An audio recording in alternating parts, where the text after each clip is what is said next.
प्रबंध विचार धारा का क्रमागत विकास, evolution of management thought. Ariel Durant ने कहा है कि आज हम कुछ ऐसी समस्याओं का सामना करते हैं जो किसी अन्य समय में दूसरे समाजों में अनुभव नहीं की गई होगी। निश्चित ही प्रबंध का जो आधुनिक स्वरूप आज है वह इसके प्रारंभिक काल में तो नहीं रहा है, किंतु यह स्वरूप प्रबंध के क्रमागत विकास की ही देन है। सच्चे अर्थ में तो प्रबंध का इतिहास मनुष्य का, उसके कार्य का एवं संपूर्ण मानव सभ्यता का ही इतिहास है। प्रबंध मानव के सामूहिक जीवन व संयुक्त प्रयासों का सूचक है। डेविड होल्ट का कथन है कि प्रबंध उतना ही पुराना है जितना कि मानव समाज। Management is as old as human society. अतः प्रबंध क्रिया का सूत्रपात उसी दिन से हो गया होगा जब से मनुष्य ने एक दूसरे के साथ मिलकर समूह में कार्य आरंभ किया होगा। कला व कौशल के रूप में प्रबंध का इतिहास शताब्दियों पुराना है। यद्यपि प्रबंध ज्ञान के विधिवत अध्ययन एवं शोध का इतिहास 1-1.5 शताब्दी से अधिक पुराना नहीं है। इसलिए प्रोफेसर ग्रे एवं स्मेल्टन ने कहा है कि प्रबंध एक प्राचीन व्यवहार किंतु ज्ञान की एक नई विधा है। प्रबंध के क्रमागत विकास के चरण, steps in evolution of management.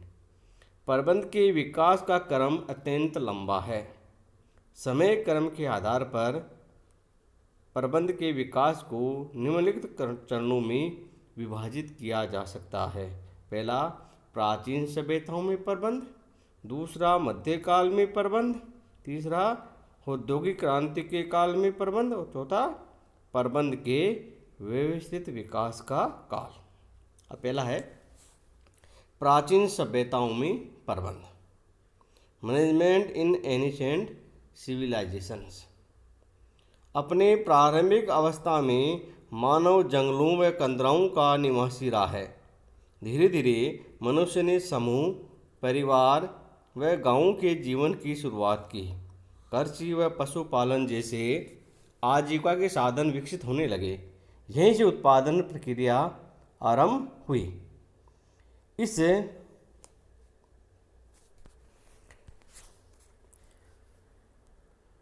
इस प्रकार सीएन गेगर ने कहा है कि प्रबंध के विकास की कहानी मानव के विकास के साथ प्रारंभ होती है। गांवों में समुदायों के जन्म से सामाजिक व्यवस्था ढांचा बनने लगा। समाज की व्यवस्था के लिए प्रबंधकों के रूप में कबीलों के सरदार, पादरी, राजा, मंत्री आदि रखे जाने लगे।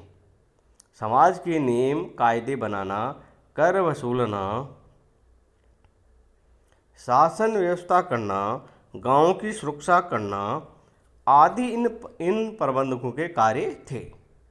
विश्व की अनेक प्राचीन सभ्यताओं में भी प्रबंध के कौशल के उल्लेख मिलते हैं। सुमेरियन सभ्यता जो लगभग 5000 ईसा पूर्व की है, विश्व की प्राचीन सभ्यता मानी जाती है। विश्व की प्राचीनतम सभ्यता कौन सी है?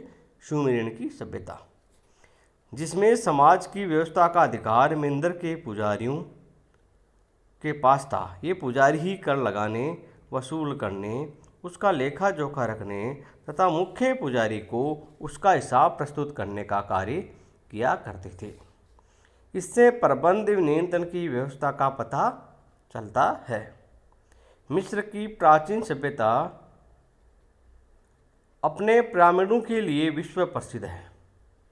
ये 5000 से 525 ईसा पूर्व के बीच की है।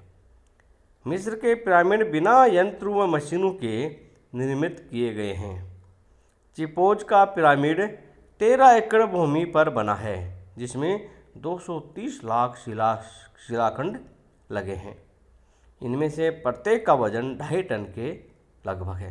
ये पिरामिड प्रबंध के कौशल का एक अनुपम उदाहरण प्रस्तुत करते हैं, क्योंकि इतने 2.5 टन के एक शिलाखंड को उठाना उस समय किसी व्यक्ति ने उठाया होगा और किस प्रकार उन्हें प्रबंध किया होगा इसको उठाने का, उस समय मशीनें नहीं थी।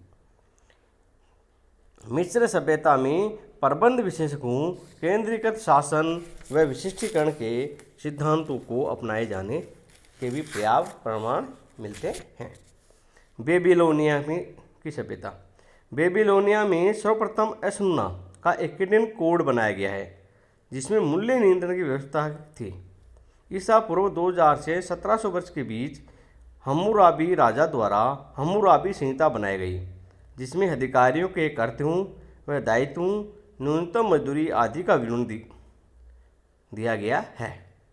हम्मुराबी के 1000 वर्षों के बाद नेबूचडनेजर नामक राजा के राज्य में एक सूती वस्त्र मिल की प्रबंध व्यवस्था के भी प्रमाण भी मिले हैं। प्राचीन यहूदी हिब्रू सभ्यता में मोजेज की शासन व्यवस्था में कुछ प्रबंध के सिद्धांतों, प्रत्यायोजन, नियंत्रण का विस्तार, संगठनात्मक स्वरूप आदि को अपनाए जाने का उल्लेख भी बाइबल में मिलता है। चीन वासियों को ईसा से 1100 वर्ष पूर्व तक प्रबंध कला का ज्ञान था। यूनानी सभ्यता के महान दार्शनिक प्लेटो ने अपनी पुस्तक द रिपब्लिक में श्रम विभाजन एवं विशिष्टीकरण के सिद्धांत का उल्लेख किया है। प्राचीन यूनानी शासकों को प्रबंध व्यवस्था का अच्छा ज्ञान रहा है।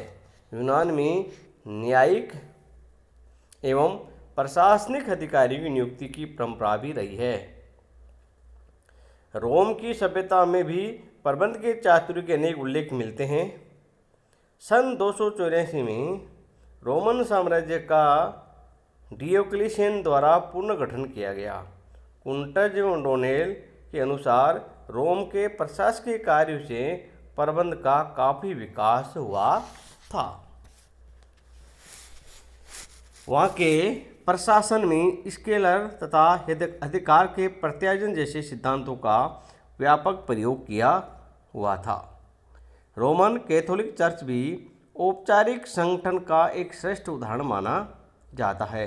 इस चर्च की कार्यप्रणाली संगठन के कई सिद्धांतों पर आधारित थी। भारत की प्राचीन सभ्यताओं में भी कई ऐसे प्रमाण विद्यमान हैं जिनमें पता चलता है कि प्रबंध की कला इस देश में सदैव से ही रही है। सिंधु घाटी की सभ्यता के दौरान हड़प्पा तथा मोहनजोदड़ो की खुदाई में मिले व्यापारिक शिलालेख, सुनियोजित बाजार, सुगढ़ बर्तन, शहर आदि तत्कालीन शासकों के प्रबंध कौशल का प्रमाण देते हैं। रामायण एवं महाभारत के युग में समाज में यातायात व संचार की व्यवस्था, युद्ध विज्ञान, अस्त्र शस्त्र, संचालन, चिकित्सा आदि के दृष्टांत तत्कालीन समाज के प्रबंध के ज्ञान की सूचना देते हैं। कौटिल्य के अर्थशास्त्र में तो राजा की शासन व्यवस्था के अनेक पहलुओं की चर्चा की गई है। इसमें शासकों, प्रशासकों, मंत्रालयों, परिषदों आदि के कार्यों, कानून व्यवस्था, कर प्रणाली, व्यापार, युद्ध नीति, जनगणना आदि अनेक बातों की प्रबंध व्यवस्था के बारे में प्रकाश डाला गया है। प्राचीन काल की सभ्यताओं में प्रयुक्त प्रबंधकीय ज्ञान की निम्न विशेषताएं रही है। प्राचीन सभ्यताओं में प्रबंध कौशल का उपयोग प्रायः घर, समाज के संचालन तथा देश की शासन व्यवस्था, स्थापत्य कला आदि के संदर्भ में ही किया गया था। इस काल में व्यावसायिक प्रबंध का पूर्णतः अभाव था। प्राचीन काल में राज्यों, सेनाओं, शासन, धार्मिक स्थलों, स्थापत्य कला आदि के कार्यों में अनेक प्रबंध के सिद्धांतों जैसे विशिष्टीकरण, नियंत्रण, अधिकार प्रत्यायोजन, प्रेरणात्मक मजदूरी, संगठन संरचना का प्रयोग किया गया था। शासकों व नियंत्रकों द्वारा प्रबंध के ज्ञान का प्रयोग प्रयास में भूल, ट्रायल एंड एरर तथा अनुभव के आधार पर किया जाता था। इस काल में प्रबंध साहित्य संहिताओं, पुस्तकों, शिलालेखों के रूप में उपलब्ध रहा है। अब दूसरा काल है मध्यकाल में प्रबंध, द मैनेजमेंट इन मिडवाइल पीरियड। मध्यकाल की अवधि सामान्यतः 500 से 1500 ईस्वी तक मानी जाती है। इस काल में प्रबंध के विकास को रेखांकित करने वाली प्रमुख घटनाएं निम्न प्रकार से रही है। पहली, सामंतशाही व्यवस्था का उदय। यह युग संपूर्ण विश्व में राजनीतिक व आर्थिक स्थिरता का माना जाता है। इसमें व्यापार व वाणिज्य की स्थिति पतनोन्मुखी रही है। इसी काल में रोमन साम्राज्य काल में सामंतशाही व्यवस्था की जड़ें जमने लगी थी। इंग्लैंड में ये व्यवस्था मैनोरियल व्यवस्था के नाम से जानी जाती थी। भारत में इसी जागीरदारी व्यवस्था कहा जाता था। इस व्यवस्था में राजा किसी उच्च कुलीन व्यक्ति अथवा पदाधिकारी को भूमि या गांव सौंपकर उसके प्रबंध संबंधी अधिकार दे देता था। इस प्रकार ये सामंतवादी व्यवस्था प्रबंध में विकेंद्रीकरण व अधिकार प्रत्यायोजन की ओर संकेत करती है। किंतु इस व्यवस्था में उत्पादन केवल उपभोग के लिए हुआ, फलतः उद्योग व वाणिज्य पिछड़ते चले गए और प्रबंध का विकास भी अवरुद्ध रहा। फ्रेंड लुथान्स ने कहा है कि सामंतशाही व्यवस्था के फलस्वरूप व्यवसाय हतोत्साहित हुआ तथा प्रबंध के विकास में भी गतिरोध उत्पन्न हुआ। किंतु धीरे धीरे क्रय विक्रय के लिए उत्पादन होने, साझेदारी व्यवसाय पनपने तथा पूंजी का महत्व बढ़ने के फलस्वरूप उद्योग का विकास होने लगा। उद्योग संघों का गठन। 14वीं शताब्दी के लगभग यूरोप में उद्योगों के विकास एवं नियंत्रण के लिए संघों का गठन किया जाने लगा, गिल्ड बनने लगे। कुछ उद्योग संघ जैसे क्राफ्ट गिल्ड कारीगरों हेतु रक्षा के लिए बनाए गए। दूसरों कुछ व्यापारिक संघ मर्चेंट गिल्ड्स जो शहर के व्यापार के नियमन एवं नियंत्रण के लिए गठित किए गए। इससे प्रबंध कार्यों को प्रोत्साहन मिला। लेखांकन पद्धतियों का विकास। 15वीं शताब्दी में संपूर्ण विश्व में वाणिज्य व व्यापार की गति तेज हुई। घरेलू व कुटीर उद्योग पनपने लगे। इससे लेखांकन व्यवस्था की और प्रगति हुई तथा दोहरा लेखा पद्धति का विकास हुआ। प्रारंभिक प्रबंध लेखन। इस काल में व्यवसाय व प्रबंध से संबंधित कुछ प्रारंभिक लेखन की शुरुआत भी हुई। 15वीं शताब्दी के फ्रेडरिक सी लेन नामक इतिहासकार ने 2 पुस्तकें लिखी थी। इनमें जहाज निर्माण, हथियार, घर के विभिन्न पहलुओं तथा कारखानों में प्रयुक्त सामग्री प्रबंध, लागत नियंत्रण, निरीक्षण, सेवरी के प्रबंध आदि विभिन्न व्यवस्थाओं की चर्चा की गई थी। लेन की पुस्तक, फ्रेडरिक सी लेन की पुस्तक मर्चेंट ऑफ वेनिस में तत्कालीन व्यावसायिक प्रबंध का उल्लेख मिलता है। 16वीं शताब्दी में सर थॉमस मूरे की 2 पुस्तकें यूटोपियो प्रथम तथा यूटोपियो द्वितीय प्रकाशित हुई। इनमें आदर्श राज्य की स्थिति, तत्कालीन समाज की दशा तथा शासन